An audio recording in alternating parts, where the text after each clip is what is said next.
Bienvenidos mis queridos hermanos y amigos a una nueva programación. Somos Misión Cristiana, la mano de Dios. Hoy vamos a estudiar tres cosas muy importantes que nuestro pasaje nos va a declarar en este momento. Vayan conmigo, si tiene ahí su Biblia a su alcance. Hoy me voy a basar en Apocalipsis capítulo 10, verso 1 al 4. Repito nuevamente, Apocalipsis capítulo 10, verso 1 al 4. Dice la palabra del Señor bajo la dirección del Padre, del Hijo y del Espíritu Santo. Vi descender del cielo otro ángel fuerte, envuelto en una nube, con el arco iris sobre su cabeza. Su rostro era como el sol y sus pies como columnas de fuego. Tenía en su mano un librito abierto. Puso su pie derecho sobre el mar y el izquierdo sobre la tierra, y clamó a gran voz, como ruge un león. Y cuando hubo clamado, 7 truenos emitieron sus voces. Cuando los 7 truenos hubieran emitido sus voces, yo iba a escribir, pero oí una voz del cielo que me decía: sella las cosas que los 7 truenos han dicho y no las escribas. Qué interesante ver esto. Antes de iniciar con nuestro estudio en este momento, déjame contarle algo. En el Antiguo Testamento contiene la historia de un profeta renuente. Este hombre recibió un encargo de Dios, pero no quiso cumplirlo. Más bien, navegó en dirección contraria a la que Dios le había mandado. Dios le dijo que predicara su juicio contra Nínive, la capital del imperio de Asiria. Los asirios eran famosos por su maldad. ¿Sería que este profeta, Jonás, esquivó su misión porque temía lo que podría hacerle los asirios? Habría sido un temor lógico, pero él mismo nos dice que esta no fue la razón de su reluctancia. Pero esta no fue la razón por la que Jonás no quiso ir. Más bien, él temía que los asirios se arrepintieran y que Dios entonces se arrepintiera del mal que había pensado hacerle. Jonás no quería que los asirios fueran perdonados. En Jonás vemos que cuando Dios proclama juicio es porque Él busca el arrepentimiento, mis queridos hermanos. Hoy vemos a otra persona que recibe un mensaje de juicio. Su reacción es un poco distinto a la de Jonás. Leeremos nuestro pasaje en sección para ir aclarando su significado e iremos sacando algunas conclusiones del mensaje divino. En primer lugar, quiero enseñarles lo que dice el capítulo 10, verso 2. Tenía en su mano un librito abierto. Puso su pie derecho sobre el mar y el izquierdo sobre la tierra. En primer lugar, mis queridos hermanos, el pequeño rollo. Aquí vemos a un ángel bajar del cielo, un ángel cuyo aspecto es tan esplendoroso que algunos han pensado que se refiere a nuestro Señor Jesucristo. Pero Jesús no es un ángel. Y esta palabra no se aplica en el Nuevo Testamento ni en Apocalipsis. Este quizás es un arcángel, uno de los líderes angelicales. El ángel se para sobre la tierra y mar, indicando que el mensaje que trae es para toda la humanidad. Trae en la mano un pequeño rollo. Esto no es el mismo que el rollo que había abierto el Cordero, sino que es un mensaje de juicio. Juan oye a los truenos hablar, pero se le prohíbe apuntar lo que dicen. Esto indica que hay algunas cosas acerca del futuro y acerca de su juicio que Dios ha elegido ocultarnos. Debemos de recordar esto siempre, pues a veces queremos saber cosas que Dios no nos ha querido explicar. Él nos ha dicho lo suficiente como para vivir para Él. Mis queridos hermanos, adelantémonos un poco más. Noten bien lo que dice Apocalipsis capítulo 10, verso 5.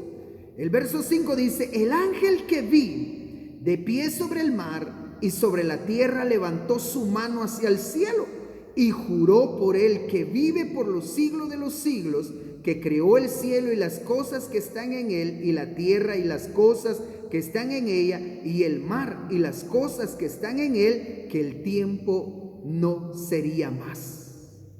Cuando leemos más adelante, desde el versículo 5 hasta el 11, aquí nos habla el ángel, anuncia solemnemente, garantizando sus palabras con juramento, que el fin ya se acerca. La visión del rollo pequeño, mi querido hermano, representa una interrupción en la secuencia de las trompetas. Cuando llegue la séptima trompeta, será el fin, mis queridos hermanos.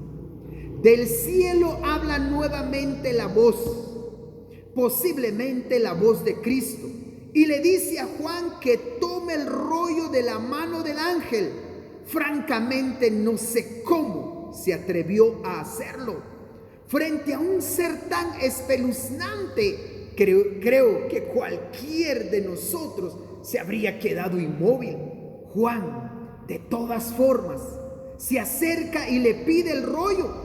Le sucede algo parecido a lo que le pasó al profeta Ezequiel, quien también tuvo que comer un rollo. La dulzura del rollo indica que siempre es un gozo recibir la palabra de Dios como la recibe aquí Juan. Sin embargo, es un mensaje de juicio y por esto le amarga las entrañas. Enseguida entonces él relata el mensaje de juicio que contiene el rollo, representando invisiblemente en las acciones que se le dice que tome. Noten bien, adelantemos un poco en el capítulo 11 de Apocalipsis. En Apocalipsis capítulo 11, verso 1, noten bien lo que dice: entonces me fue dada una caña semejante a una vara de medir, y se me dijo: levántate y mide el templo de Dios y el altar y a los que adoran en él, pero el patio que está fuera del templo déjalo aparte y no lo midas, porque ha sido entregado a los gentiles. Ellos hollarán la ciudad santa 42 meses y ordenaré a mis 2 testigos que profeticen por 1270 días, vestidos con ropas ásperas. Mi querido hermano, hay 2 cosas que nuestro pasaje nos enseña en estos versículos de Apocalipsis capítulo 11, verso 1 al 6. ¿Cuáles son? Y quiero, hermano, enseñarles en segundo lugar a qué se refiere el templo y quiénes son los 2 testigos. Este es francamente uno de los pasajes más misteriosos de un libro lleno de misterios. Noten bien, las 2 preguntas principales que encontramos en este pasaje es: ¿a qué se refiere el templo? ¿Y quiénes son los 2 testigos? Es algo que tenemos que ver y estudiar, mi querido hermano, en esta porción de la palabra del Señor. El templo en Jerusalén ya no existe. Así que si lo que hiciéramos tomar en un sentido literal, tendríamos que suponer que el templo se volverá a construir. Hay quienes interpretan este pasaje de esta manera. Francamente, esta interpretación es atractiva, pero hay varios motivos que nos llevan a tomar de otra manera. En el Nuevo Testamento nos da a entender que la iglesia ahora es el templo de Dios. Por ejemplo, en 2 de Corintios, cuando vemos, hermano, en este pasaje y nos relata el apóstol Pablo, en 2 de Corintios capítulo 6, verso 16 dice, y es un pasaje que hemos usado siempre, hasta aún lo tenemos en la mente, en la punta de la lengua: nosotros somos el templo del Dios viviente. Varios versos dan eco a esta idea. Hay una progresión en la Biblia desde el tabernáculo al templo construido por Salomón, el segundo templo, al templo que fue Jesús mismo, al templo que es la iglesia. Tomar este versículo como una referencia a un templo físico, entonces sería regresar al pasado, mis queridos hermanos. Pero entonces, ¿qué significa el hecho de que Juan mide el templo? Significa que Dios tiene contados a los suyos y que ninguno se perderá. Las naciones paganas pisotearán a la ciudad santa. Esto indica que habrá persecución, pero que ningún verdadero adorador de Dios será perdido. Cristo mismo lo dijo: no teman a los que matan el cuerpo, pero no pueden matar el alma. Teman más bien al que puede destruir alma y cuerpo en el infierno. Eso nos da a entender cuando narra en el Evangelio según San Mateo capítulo 10 verso 28. Aunque nos lleguen a matar, no nos pueden hacer daño, porque nuestro ser verdadero está protegido por Dios, mi querido hermano. Note bien lo que dice el verso 3 de nuestro pasaje, capítulo 11 de Apocalipsis, verso 3 y 4, dice, mi querido hermano, y ordenaré a mis 2 testigos que profeticen por 1270 días vestidos con ropas ásperas. Estos testigos son los 2 olivos y los 2 candelabros que están de pie delante del Dios de la tierra. Los 2 testigos, entonces, representan el testimonio de la iglesia. La referencia a los 2 olivos y los 2 candelabros es una alusión a la visión del profeta Zacarías, donde él vio de esta forma a Josué y Zorobabel, los 2 líderes de la restauración del pueblo después del exilio. Bajo la ley, mi querido hermano, era preciso que 2 testigos dieran fe de cualquier hecho. Estos 2 personajes podrían ser 2 personas específicas o podrían representar el testimonio de la iglesia en general. También se indica que su testimonio será dado en el espíritu y poder de Elías y de Moisés.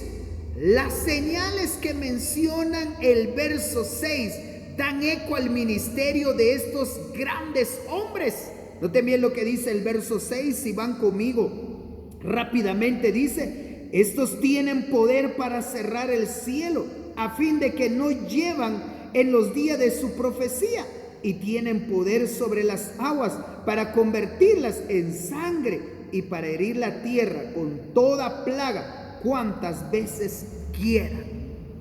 El fuego que sale de sus bocas indica el juicio que viene sobre el mundo al no responder a la predicación del evangelio.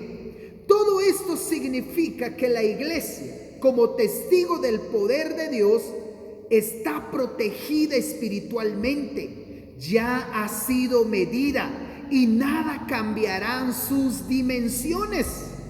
Por otra parte, mis queridos hermanos, actualmente tenemos la responsabilidad de dar testimonio del evangelio, aunque bajo persecución, pero sabemos que nuestro testimonio no es inútil, mis queridos hermanos. Noten bien lo que dice el verso 7. Cuando hayan acabado su testimonio, la bestia que sube del abismo hará guerra contra ellos, los vencerán y los matará. Sus cadáveres estarán en la plaza de la gran ciudad que en sentido espiritual se llama Sodoma y Egipto, donde también nuestro Señor fue crucificado. Cuando leemos en el 7 al 14 de estos versículos, la bestia que sube del abismo es Satanás mismo. Aquí se nos indica que llegará el momento en que aparentemente Él logrará silenciar el testimonio de la iglesia mediante la persecución. Esto será motivo de gran regocijo entre los habitantes del mundo. Sin embargo, la aparente destrucción de la iglesia será seguida por su resurrección, mis queridos hermanos.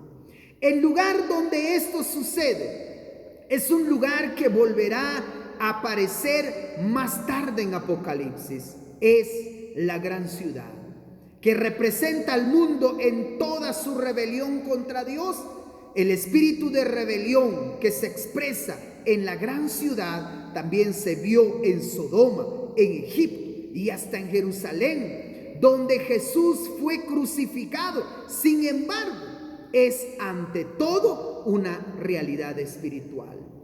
Varias veces se menciona en este pasaje el espacio de 3 años y medio, descrito de diferentes formas como 42 meses y como 1265 días. Esto representa la mitad de 7 años, y siendo 7 el número de la perfección, indica que el tiempo de persecución es relativamente breves, mis queridos hermanos. Asimismo, los 3 días y medio que duran durante muertos, los 2 testigos dan eco a los 3 días que pasó Jesús en la tumba, y relacionan el martirio con la participación en la muerte de Jesús. Hay algo más que nos dice la palabra del Señor.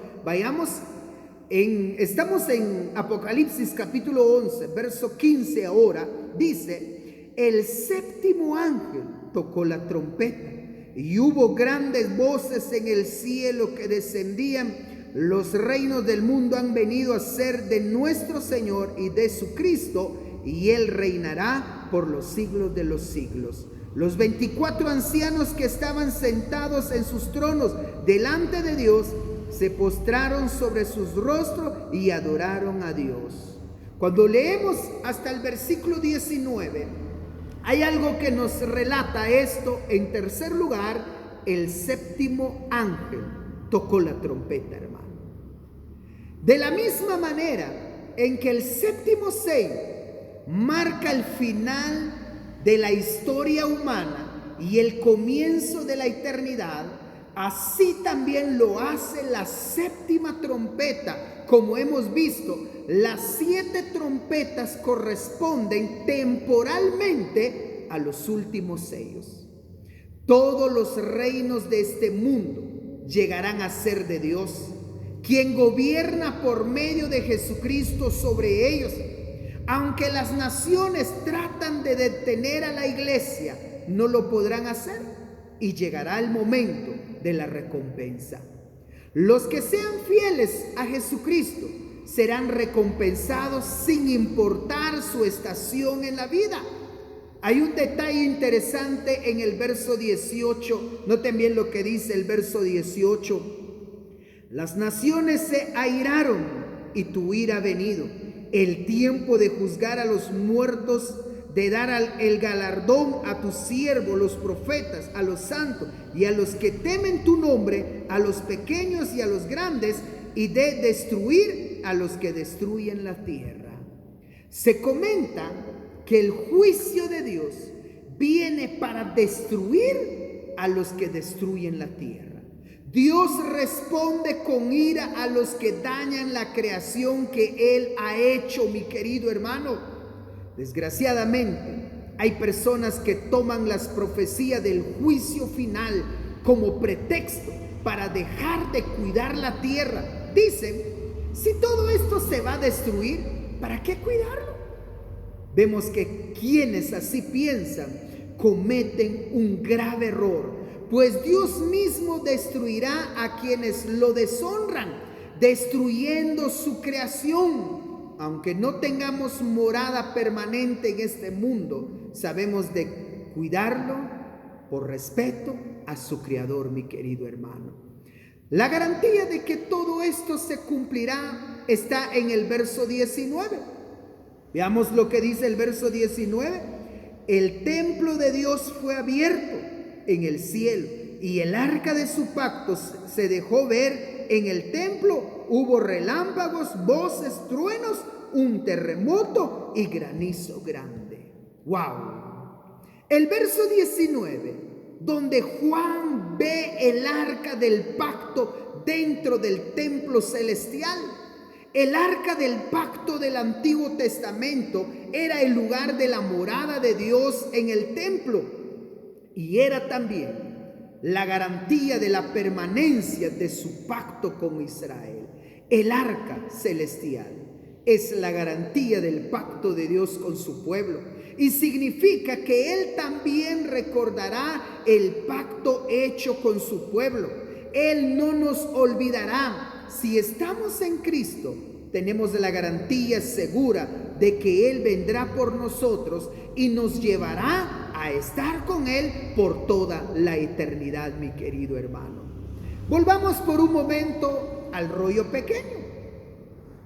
El que vio Juan en la mano del ángel y que tuvo que comer, vimos que tenía un sabor dulce, pero que le amargó el estómago. Es dulce recibir la palabra del Señor, pero sus elementos de juicio nos pueden causar malestar. Aquí hay una profunda realidad.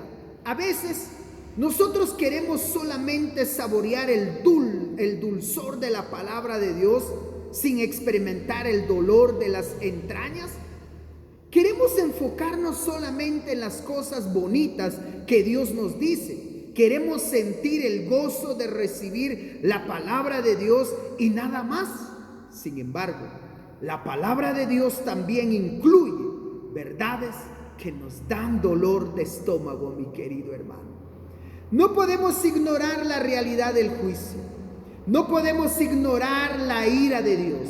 Tenemos que reconocer que su ira viene contra la desobediencia y la maldad del hombre. No podemos quedarnos solamente con la idea de un Dios sentimental que ignora el pecado y la maldad.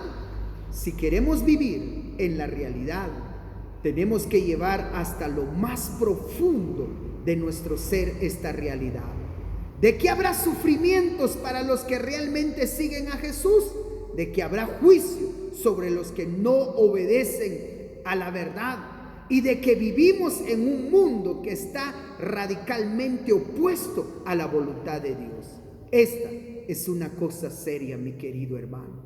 No podemos jugar a la religión. No será suficiente tener una fe dominguera.